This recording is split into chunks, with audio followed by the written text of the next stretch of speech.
السلام عليكم ورحمة الله وبركاته. إن الحمد لله نحمده ونستعينه ونستغفره ونؤمن به ونتوكل عليه ونعوذ بالله من شرور أنفسنا ومن سيئات أعمالنا. من يهد الله فلا مضل له ومن يضلل فلا هادي له، ونشهد أن لا إله إلا الله وحده لا شريك له ولا نذير له ولا وزير له ولا مثيل له ولا مشير له ولا معين له، ونشهد أن سيدنا وسندنا وحبيبنا وطبيبنا وطبيب قلوبنا وطبيب أرواحنا ومرشدنا ومولانا محمدا عبده ورسوله الذي أرسله بالحق بشيرا ونذيرا وداعيا إلى الله بإذنه وسراجا وقمرا منيرا. اللهم صل على سيدنا ومولانا محمد في أول كلامنا. اللهم صل على سيدنا ومولانا محمد في أوسط كلامنا. اللهم صل على سيدنا ومولانا محمد في آخر كلامنا. وصلى الله تعالى على خير خلقه محمد وعلى آله وصحبه أجمعين. أما بعد، فأعوذ بالله من الشيطان الرجيم. بسم الله الرحمن الرحيم. فلما بلغ معه السعي قال يا بني إني أرى في المنام أني أذبحك فانظر ماذا ترى. قال يا أبت فعل ما تؤمر. ستجدني إن شاء الله من الصابرين. صدق الله مولانا العظيم. قال أصحاب رسول الله صلى الله عليه وسلم ما هذه الأضاحي يا رسول الله؟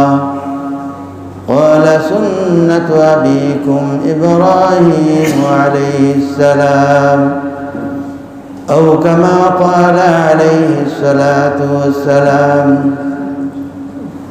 उपस्थित मोहतरम हाजिरीन, नहायत काबिल एहतराम मुअज़्ज़ज़ मुसल्लियान किराम, अल्लाह जल्ला शानुहु लाख कोटि शुक्रिया। আল্লাহ রব্বুল আলামিন এই পবিত্র দিনে আল্লাহ রব্বুল আলামিনের মহান হুকুম জুমার নামাজ আদায়ের উদ্দেশ্যে আল্লাহর ঘর মসজিদে হাজির হয়ে দিনে কিছু আলোচনা করা এবং শুনবার আল্লাহ পাক তৌফিক দান করেছেন। সকলের দিল থেকে শুকর আদায় করি আলহামদুলিল্লাহ। আমরা সকলেই অবগত আছি যে আমরা প্রত্যেকেই একটি বিশেষ মুহূর্ত আমাদের সামনে, সেই মুহূর্তকে আমরা ধারণ করে এবং পালন করার নিয়তে আমরা অপেক্ষমান। আজকের দিনটাও বিশেষ দিন, শুক্রবার, আবার ইয়ৌমে আরাফা, জিলহজ মাসের 9 তারিখ। আজকের দিনটাও অনেক ফজিলতের দিন। হযরত রাসূল আকরাম সাল্লাল্লাহু আলাইহি ওয়াসাল্লাম আর বিদায় হজ জীবনের সর্বশেষ একমাত্র যে হজ পালন করেছিলেন, সেই হজের আরাফার দিন আজকে। আগামীকাল আমাদের কুরবানি, যে কুরবানির জন্য আমরা অধীর অপেক্ষায় আমরা অপেক্ষমান, যে প্রত্যেকেই আমাদের নিজ নিজ উদ্দেশ্য নিয়ত অনুযায়ী পালন করার জন্য আমরা ব্যবস্থা করে রেখেছি, বা কেউ ব্যবস্থা অপেক্ষায় এখনো আছি। যে কুরবানি আমাদের জন্য এটা শিক্ষণীয় একটা ঘটনা। কুরবানির বিধান সম্পূর্ণ আমাদের জন্য শিক্ষা, যদিও সেই শিক্ষা থেকে আমরা শিক্ষা গ্রহণ করি এর সংখ্যা খুবই নগণ্য। কুরবানি কি, কুরবানির হাকিকত কি, কুরবানির মধ্যে ফলসফা কি, দর্শন কি, কুরবানির বিশেষ কি হিকমত তার মধ্যে আছে। হযরত ইব্রাহিম আলাইহিস সালাতু ওয়াস সালাম নিজের প্রিয় পাত্র শিশু ইসমাইল আলাইহিস সালাতু ওয়াস সালাম, যাকে তিনি আল্লাহর রাহে কুরবানি করেছিলেন, এটা এত সহজে বলা, এত সহজে কেউ কারো স্বীকার করা এটা সম্ভব না। 94 বছর বয়সে যে এই কাজটা করলেন, 82 বছর বয়সে যায় সন্তান পাইলেন। সন্তান ছিল না, আরেকজনের সন্তান দেখে রব্বি হাবলি মিনাস সালিহিন, আল্লাহর কাছে দোয়া করছে, আল্লাহ আমাকে একটা নেক সন্তান দাও। যেটা আমাদেরও কাম্য, আমাদেরও আল্লাহর কাছে চাওয়া, রব্বি হাবলি মিনাস সালিহিন, আমাদেরকে একজন নেক সন্তান দাও। তো হযরত সারা যখন একমাত্র জীবন সঙ্গিনী বিবি বললেন যে আমার থেকে তো সন্তানের কোনো আশা নাই, একটা বিবাহ করেন। সাথেই এক বাদশার মেয়ে হযরত ইব্রাহিম আলাইহিস সালাতু ওয়াস সালামের খেদমতের জন্য দেওয়া হয়েছিল, হাজেরা। হাজেরা তাকে আপনি বিবাহ করেন। হযরত ইব্রাহিম আলাইহিস সালাতু ওয়াস সালাম বিবাহ করে নিলেন, আল্লাহ তাআলা সন্তান দিলেন। সন্তান দেওয়ার পরে আল্লাহ তাআলা বললেন যে তোমাকে এই সন্তানের কাছে থাকা যাবে না। কোথায় থাকা যাবে? সার সংক্ষেপ বলছি। রব্বানা ইন্নী আসকানতু মিন যুররিয়াতি বিওয়াদিন গায়রি যী যারইন ইনদা বাইতিকাল মুহাররাম রব্বানা লিয়ুকিমুস সালাতা ফাজআল আফইদাতাম মিনান নাসি তাহবি ইলাইহিম। যেমন জায়গা যেখানে কোনো তরুলতা, সজীব গাছপালা নাই, তরুলতাহীন, এমন এক প্রান্তরে তাকে রেখে যেতে হবে। হযরত ইব্রাহিম আলাইহিস সালাতু ওয়াস সালাম এমন জায়গার খুঁজে বের হয়েছেন। ইব্রাহিম আলাইহিস সালাতু ওয়াস সালাম হযরত জিবরিলের রাহবরিতে সেই জায়গায় আসছেন, সেখানে একটি মসজিদ তৈরি করছেন, এবং সেখানে আসার পরে ইব্রাহিম আলাইহিস সালাতু ওয়াস সালামের উপর হুকুম হইল, তোমার এখানে থাকা যাবে না, তোমাকে এখান থেকে চলে যেতে হবে। সফরে গেলে সফরের সামানা মানুষের সামান্যই থাকে, তারপরেও একটা ব্যবস্থা কোনো না কোনো এক উপায়ে হয়ে যায় বাহ্যিক আসবাবের দ্বারা। কিন্তু ইব্রাহিম আলাইহিস সালাম যখন যে প্রান্তরে, যে পাহাড়ের নিচে আসলেন, সেখানে কোনো গাছপালা নাই, মানুষ নাই, কোনো তরুলতা নাই, পানি নাই, কিছু নাই। সামান্য মশকের মধ্যে একটু পানি আছে, অল্প কিছু খেজুর আছে, সেই অবস্থায় আল্লাহর হুকুম হইল তুমি এখান থেকে চলে যাও। সাফা মারওয়ার সাই করছেন, সাই করে দাও। ওই মারওয়া থেকে তিনি বের হয়ে যাচ্ছেন। বিবি হাজারা বলছেন যে আপনি এইভাবে চলে যাচ্ছেন, আপনার কি আল্লাহর পক্ষ থেকে হুকুম হয়েছে? ইব্রাহিম আলাইহিস সালাম ওই সাওয়ারির উপর থেকেই বলছেন যে হ্যাঁ আল্লাহর ইব্রাহিম। ইব্রাহিম আলাইহিস সালাম বললেন হ্যাঁ আল্লাহর পক্ষ থেকে আমার হুকুম হয়েছে। হযরত হাজেরা বললেন যদি আল্লাহর পক্ষ থেকে হুকুম হয়ে থাকে তাহলে এমন আল্লাহর উপর, এমন রবের উপরে আমি ঈমান এনেছি যে রব, যেখানে কোনো কিছু নাই, গাছপালা নাই, মানুষ নাই, কোনো সজীব তরুণতা কিছুই নাই, এখানে আমার রব, তিনি এখানে আমাকে রিজিক দেওয়ার মতো ক্ষমতা রাখেন। সুবহানাল্লাহ। ربنا إني أسكنت من ذريتي بواد غير ذي زرع عند بيتك المحرم ربنا إني أسكنت من ذريتي আমি আমার বংশধরদেরকে, বোঝা গেল ইব্রাহিম আলাইহিস সালামের বংশ এখান থেকে বিস্তার হবে।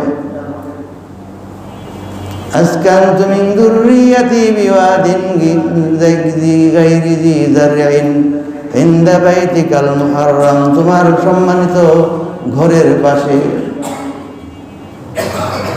লিয়ুকিমুস সালাহ, যাতে নামাজ কায়েম করে। রেখে গেছেন যাতে নামাজ কায়েম করে। নামাজ ইব্রাহিম আলাইহিস সালাম রেখে গেছেন, কিন্তু নামাজ সাথে আল্লাহর হুকুমকেও রেখে গেছে। হযরত ইব্রাহিম আলাইহিস সালাম কে সন্তান দিলেন, সন্তান আস্তে আস্তে বড় হয়েছে, তিনিও থেকে তাকে বড় করেন নাই, আস্তে আস্তে সে বড় হয়েছে। 12-13 বছর বয়স হয়েছে। একদিন এসে বলতেছে ফালাম্মা বালাগা মাহুস সায়া ক্বালা ইয়া বুনাই, যখন চলাফেরার মতো বয়সে উপনীত হইল, ক্বালা ইয়া বুনাইয়া ইন্নী আরা ফিল মানাম, ইব্রাহিম আলাইহিস সালাম বলছেন শিশুপুত্র ইসমাইলকে ইয়া বুনাইয়া, ইয়া ইবনি বলেন, হে আমার ছেলে, বলছেন ইয়া বুনাইয়া। এটা আদরের একটা ডাক, খুবই আদরের একটা ডাক। আমাদের দেশে যখন কুরবানির হাট বসে, বিভিন্ন কুরবানির যে পশু গরু আছে, এরা একটা নাম দেয়, লাল মিয়া, কালা মিয়া, কালামানি, লালমানি, বাংলার টাইগার, কত নাম দেয় আদর করে। এগুলো তো জাগতিক আমাদের নাম, কিন্তু ইব্রাহিম আলাইহিস সালাম ইয়া বুনাইয়া ইন্নী আরা ফিল মানাম, ইন্নী আরা ফিল মানামি আন্নী আযবাহু, আমি স্বপ্নে দেখেছি তোমাকে জবাই করতেছি। তো জবাই করার জবাবে জবা শব্দই হওয়া উচিত ছিল। ইসমাইল আলাইহিস সালাম জবা শব্দের জবাবে জবাই বলেন নাই, তিনি বলছেন যে কি সুন্দর। আল্লামা ইকবাল বলেছেন যে এটা কি আসলে কে শিখাইল তার, এটা কে শিখাইল? ए कुदरत की नजर है, ए कुदरत की नजर है, यह हिकमत की फलसफा किसने सिखाई इस्माइल को आदाब कुर्बानी। ये कुर्बानी आदब इस्माइल की के सिखाई? قال يا أبت فعل ما تؤمر, قال يا أبت فعل ما تؤمر, হে আমার পিতা ইফআল মা তুমার, আপনি যেটা আদিষ্ট হয়েছেন সে কাজ আপনি করে ফেলেন। বলেন না যে আমার জবাব করে ফেলেন। কারণ পিতা পুত্রের যখন সংঘর্ষ হয়, পিতা যেরকম জবাব দেয়, যেমন উত্তর দেয়, যেমন কথা বলে, সন্তান যদি এরকমই বলে তখন মনে হয় যেটা রাগারাগি চলছে। কথারে মাইরে ভালো এর অর্থ কি? মারতে পারবো?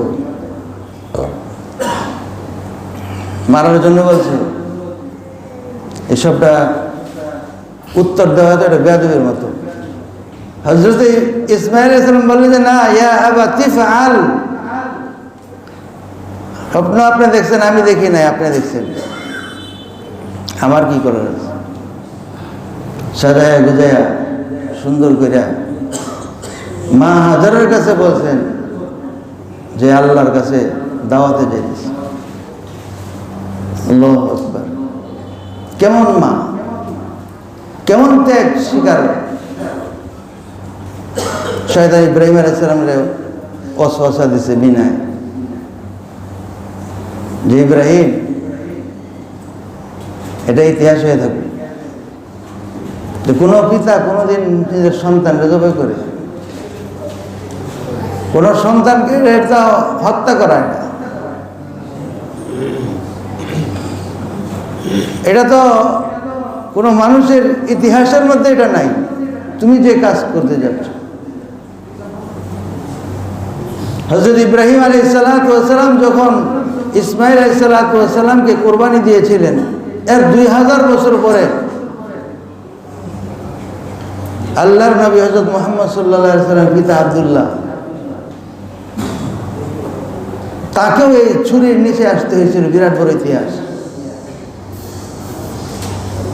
ইসমাঈল আলাইহিস সালাম যেমন জবা হয় নাই,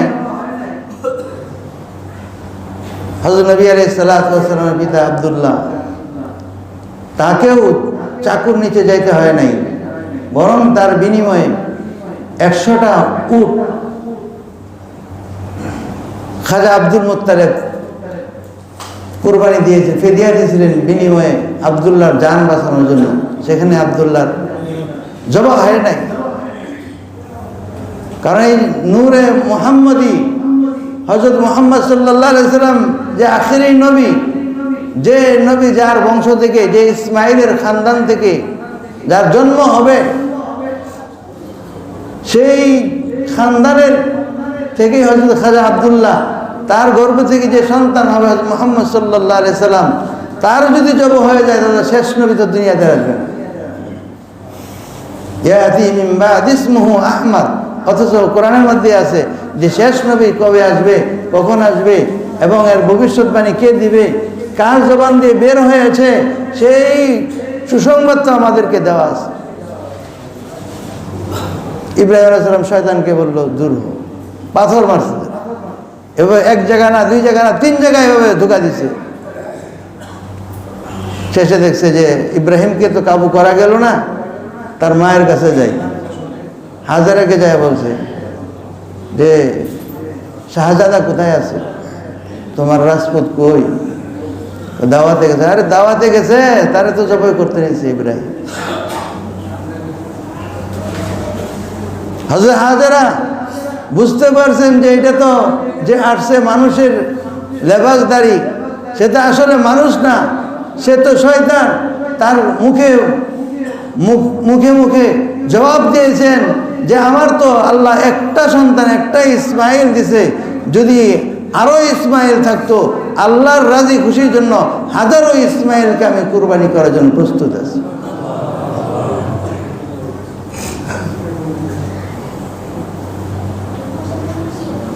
قال يا بني إني أرى في المنام أني أذبحك فانظر ماذا ترى قال يا أبت افعل ما تؤمر ستجدني إن شاء الله من الصابرين فلما أسلما وتله للجبين وناديناه أن يا إبراهيم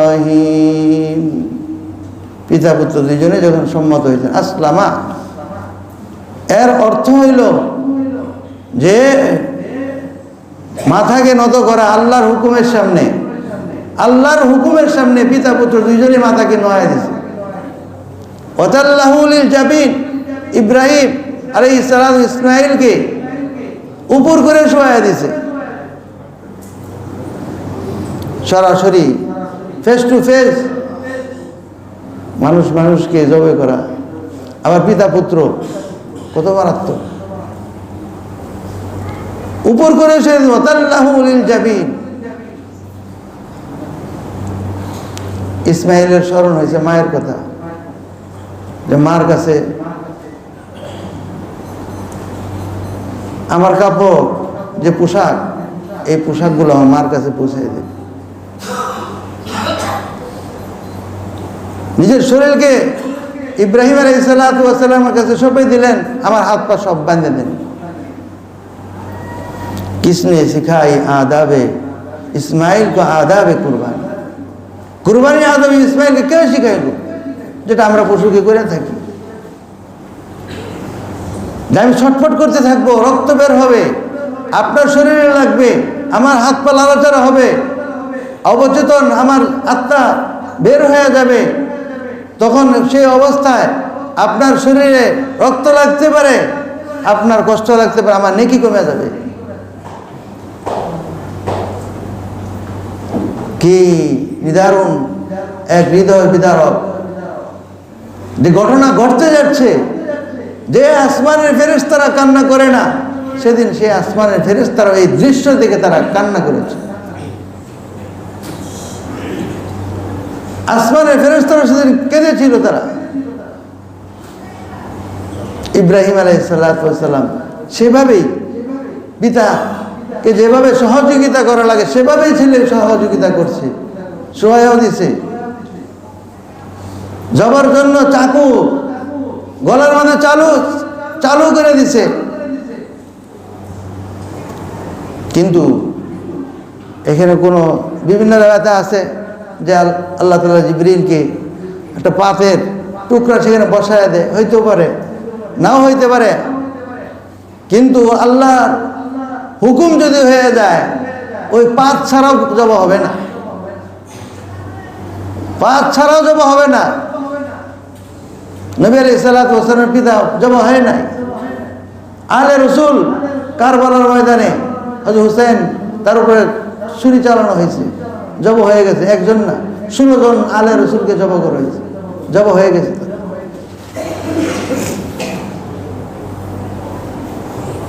ইব্রাহিম আলাইহিস সালাতু ওয়াস সালামের মনের ভিতরে বিন্দু মাত্রও কোনো যে খুলুসিয়তের মধ্যে কোনো ফরক নাই, পার্থক্য নাই কোনো।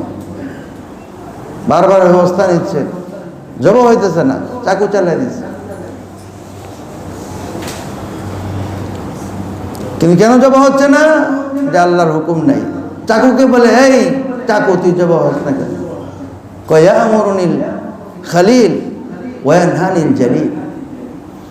যে খালিল, যে ইব্রাহিম যে আল্লাহর বন্ধু, সে তো বলে আমাকে জবাই করার জন্য, কিন্তু ওয়ানহানিল জালিল, কিন্তু ইব্রাহিমের যে মাহবুব, যে বন্ধু, এই চাকুর যিনি মালিক জালিল, যে আল্লাহ রাব্বুল আলামিন, সে আমাকে জবাই করার জন্য নিষেধ করে দিয়েছে। সুবহানাল্লাহ, নিষেধ করে দিয়েছে। তার আল্লাহ যদি নিষেধ করে দেয়, যত চাকু চালানো সেটা জবা হবে না, জবা হইতে পারে না সেটা। কিন্তু হয়েছে, জবা যখন হয়েছে, কিন্তু ইসমাঈল আলাইহিস সালাম জবা হয়। قد صدقت الرؤيا فلما أسلم وتله للجبين قد صدقت الرؤيا إنا كذلك نجزي المحسنين। জব হয়েছে ঠিকই, আল্লাহ ডাক দিয়ে বলছেন আওয়াজ দিয়ে, কাদ সদ্দাকতার রুইয়া, ইব্রাহিম তোমার স্বপ্ন পূরণ হয়ে গেছে। ইব্রাহিম আলাইহিস সালাম বুঝতে পারছেন যে জবাই করার পরে যে রক্ত যেভাবে ফিরিঙ্গিতে বের হয়, সেভাবে রক্ত বের হচ্ছে। যেভাবে একটা পশু জবাই করার পরে ছটফট করে, সেভাবে ছটফটও করতেছে, সব চলতেছে। কিন্তু ওয়াফাদাইনাহু বিযিবহিন আযীম, চোখ বাঁধা ছিল, সেই চোখ খুলে দেখেন যে ইসমাইল হাসতেছে, আর আওয়াজ হয়ে গেছে আল্লাহু আকবার। ইব্রাহিম আলাইহিস সালাতু ওয়াস সালাম বললেন আল্লাহু আকবার। ইসমাঈল আলাইহিস সালাম বললেন লা ইলাহা ইল্লাল্লাহ আল্লাহু আকবার। তৃতীয় আওয়াজ হলো জিবরাইলের পক্ষ থেকে যে আল্লাহু আকবার ওয়ালিল্লাহিল হামদ। সুবহানাল্লাহ, আল্লাহু আকবার। যে কুরবানির মূল হাকিকত যে আল্লাহর হুকুম এর সামনে নিজের গর্দানকে নোয়ায় দেওয়া। লা ইয়ানালুল্লাহ লুহুমুহা ওয়ালা দিমাউহা, এই আয়াতের মধ্যে সূরা হজ এর মধ্যে আয়াতের হাকিকত, কুরবানির হাকিকত আল্লাহ বলে দিয়েছেন লা ইয়ানালুল্লাহ লুহুমুহা ওয়ালা দিমাউহা। আল্লাহর কাছে রক্তও যায় না, গোশতও যায় না। ওয়ালাকিন ইয়ানালুহুত তাকওয়া, কিন্তু তোমাদের তাকওয়া যায়। যেটা যায় না আর যেটা যায় আল্লাহর কাছে, যেটা আমাদের দরকার, কুরবানির যে মূল হাকিকত, সেই হাকিকত আমাদের শূন্য, সেই হাকিকত আমাদের মধ্যে নাই। ওয়ালাকিন ইয়ানালুহুত তাকওয়া মিনকুম, কিন্তু তোমাদের তাকওয়া আল্লাহর কাছে। কুরবানির ক্ষেত্রে আমাদের সেই তাকওয়া নাই, সেই পরহেজগারি আমাদের মধ্যে নাই। কুরবানির গোশত বন্টন করো, বন্টন করার সময় যাদেরকে দেওয়া হচ্ছে, যারা দিচ্ছে, যে দেয়, সেখানেও ওই ব্যক্তিকে খুশি করা উদ্দেশ্য হবে না, উদ্দেশ্য হবে সেখানেও আল্লাহকে রাজি খুশি। যে আমি যে গরিবদেরকে দিতেছি, এই দেওয়ার অর্থ হলো এটাই, যাতে আল্লাহ আমার প্রতি রাজি থাকে, আল্লাহ আমার প্রতি খুশি থাকে। কোনো ব্যক্তিকে আমার খুশি করার কোনো উদ্দেশ্য না, বরং উদ্দেশ্য হচ্ছে আমার আল্লাহকে খুশি করা, আল্লাহকে রাজি করা। কিন্তু এটা হয় না। সেই গোশত বিতরণের বেলা সেটাও আল্লাহর রাজা পাওয়া যায় না, সেখানেও আল্লাহর সন্তুষ্টি পাওয়া যায় না। দুই চোখ বন্ধ করে আল্লাহকে রাজির জন্য, আল্লাহকে রাজি খুশি করার জন্য দেওয়া, অন্য কোনো কিছুর জন্য না। ইব্রাহিম আলাইহিস সালাম নিজের সন্তানকে জবাব দিয়েছেন, কিন্তু আল্লাহ তাআলা ওই সন্তানকে সরাই দিয়েছে, না আজকে ওই সন্তানই জবাব করে না। কিন্তু সেই স্মৃতি এবং সেই স্মরণ, সেটাকে স্মরণীয় করে আল্লাহ তাআলা কিয়ামত পর্যন্ত যে কুরবানির বিধান করে রেখে দিয়েছেন, যে ইব্রাহিম আলাইহিস সালাম শিশু পুত্র ইসমাইলকে যে জবাব করছিলেন, যে মানুষ যে পশুকে কুরবানি করবে, আল্লাহ পাক নিজের পুত্রকে কুরবানি করার সব আমলনামায় দেন। এই জন্য আগামীকালকে আমাদের কুরবানি আসছে। এই কুরবানির মধ্যে কুরবানির যে রূহ, যে হাকিকত, সেখানে আমাদের তাকওয়া থাকতে হবে, অন্য কোনো কিছু থাকবে না, অন্য কোনো করার উদ্দেশ্য থাকবে না। কিন্তু আমাদের কর্ম বলে দেয় যে ইব্রাহিম আলাইহিস সালাম ছেলেকে রেখে গেছেন, পরে বলছেন ইকিমুস সালাহ, যাতে নামাজ কায়েম করে। কিন্তু দেখা যাচ্ছে কুরবানির থেকে কুরবানির গুরুত্বটা বেশি, নামাজের গুরুত্ব নাই। নামাজের কোনো আমাদের গুরুত্ব নাই। হযরত নবী আলাইহিস সালাতু ওয়াস সালাম রক্ত জড়াইছেন, যখন রক্ত পড়ে, পানি যখন পড়বে, পানি পড়ার পরে সেই জমিন তখন সে তাজা হয়, আর যেখানে পানি পড়ে না সেই জমি তাজা হয় না। রক্ত যখন ঝরে, তখন সেই রক্তের দ্বারা আল্লাহ পাক দিনকে সেভাবে জিন্দা করে। তা আমাদের তো কারবালা নাই, বাকি আমাদের কারবালা হইল যে আমাদের নামাজ কায়েম করতে হবে, মিথ্যা ছাড়তে হবে, আমাদেরকে মদ ছাড়তে হবে, সুদ ছাড়তে হবে, ঘুষ ছাড়তে হবে, অন্যের সম্পদ আত্মসাৎ করা ছাড়তে হবে, হারাম কামাই আমাদের ছাড়তে হবে, আমাদের মিথ্যা ছাড়তে হবে, গীবত ছাড়তে হবে, কাউকে ক্ষতি করার ছাড়তে হবে। এগুলো হলো আমাদের কারবার। আল্লাহ পাক আমাদেরকে আমল করার তৌফিক দান করুন। ওয়া আখিরু দাওয়ানা আলহামদুলিল্লাহি রাব্বিল আলামিন। জি বসেন, আপনার শেষ করি পরে বসেন। আগামীকাল তো ঈদের নামাজ পড়বো না আমরা, না পড়বেন না ইনশাআল্লাহ? তো ঈদের নামাজ 7টায়, আচ্ছা 7টায় নিয়ত করছি। একটি জামাত হবে 7টায়, ঈদের নামাজ একটি হবে 7টায়।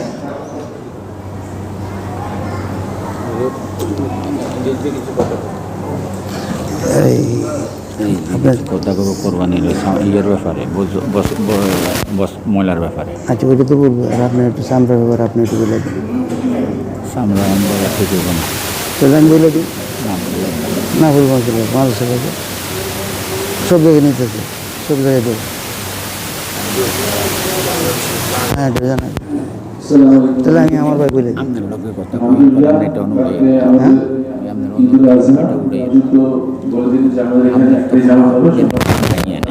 হ্যাঁ, মাদ্রাসা ছিল তো আমাদের আছে। আমি আপনাদের নামাজের পরে বাঙ্গে করবো বহুত গুটি সবে নামের এটুকু আমরা অনুরোধ করে বললাম এটা করেন না দরকার আমরা দিতে করবো না মাদ্রাসা কি করে দেয় কারেকশন করবো না, কারেকশন করবো মানে এই কোরবানি এই যে চামড়া দরকার কি করে দেখেন সমাজ কি করে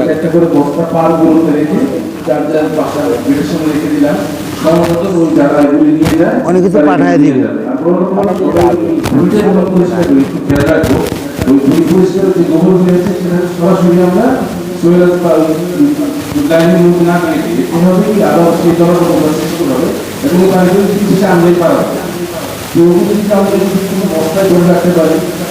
সবার জন্য ভালো থাকবে। যারা বাইরে আছেন তাদেরকে তারা একটু খেয়াল রাখবে, কারণ হয়তো যারা নতুন কোম্পানিতে আসছে তাদের মধ্যে আপনারা আসলে টানবেন না, তারা কিন্তু সচেতন করে দিবেন। আমার পক্ষ থেকে আমি অনুরোধ করবো যারা আমাদের দেশে কোনো অবস্থা হতে তারপর বড় কথা হলো যে এখন আবার করোনার মৌসুম শুরু হয়ে গেছে, তো সবাই যদি এরকম ভাবে যদি পরিবেশটা ঠিক না রাখি তাহলে আমরা আবার ভোগান্তি করতে পারবো। তো সবার কাছে কৃষি জন্য বলবো যে মৃত ফুড থেকে পানগুলোতে একটা বস্তা করে আপনারা ওই আপনি গেটের সামনে রেখে দিবেন, যারা ময়দা নিয়ে যায় তারা ওই ময়দা নিয়ে যাবে। আর প্রতিটা ময়দার বস্তা 100 টাকা করে ধার্য করা হয়, আগের মতোই সেটা আছে। আর আমরা যাতে বর্ষগুলি অবশ্যই শরীরের সাথে না দিয়ে এবং এখন যারা কোরবানি করবো কোরবানির শেষে নিজ উদ্যোগে, যেহেতু আপনার বাসায় আপনি থাকবেন আপনি ওই সুন্দর মতো পরিষ্কার করে ব্লিচিং পাউডার বা সেফরন ডেটল এগুলো দিয়ে একটু জীবাণুনাশক করে নিন, এরপরে গন্ধ আসবে না এবং পরিবেশটা ঠিক থাকবে। এখন এগুলো সবাই একটু মেনে চলবো, এটা আমাদের এবং আমার সরকারকে সবাই ভালো লাগবে। আসসালামু আলাইকুম। জিয়ারতটি আমাদের জন্য খুবই করুণ, আমাদের প্রিয় মোহব্বতের মানুষ মসজিদেরও। আমাদের তুহিন ভাইয়ের ছেলে গতকালকে কোরবানি হাটের ইলেকট্রিক শর্টে এন্টেকাল করছে। তার এই জানাজা হবে নামাজের পরে, আমরা সকলে জানাজায় শরীক থাকি। যেমন একটা সময় এমন একটা ছেলে যে আমাদের আসলে সান্ত্বনা দেওয়ার ভাষা আমাদের নাই। তো ইব্রাহিম আলাইহিসসালাম ইসমাইল আলাইহিসসালামের যুগ ঘটনা, যে ইসমাইল আলাইহিসসালাম কী বলছিলেন, হ্যাঁ আপনি আমাকে ধৈর্যশীলদের অন্তর্ভুক্ত পাবেন। তা আমাদের সবর করা, আল্লাহ পাক সবরে জামিল মা বাপ আত্মীয় স্বজনকে ধারণ করার তৌফিক দান করে। যে আমরা দাঁড়িয়ে নামাজ পড়ি।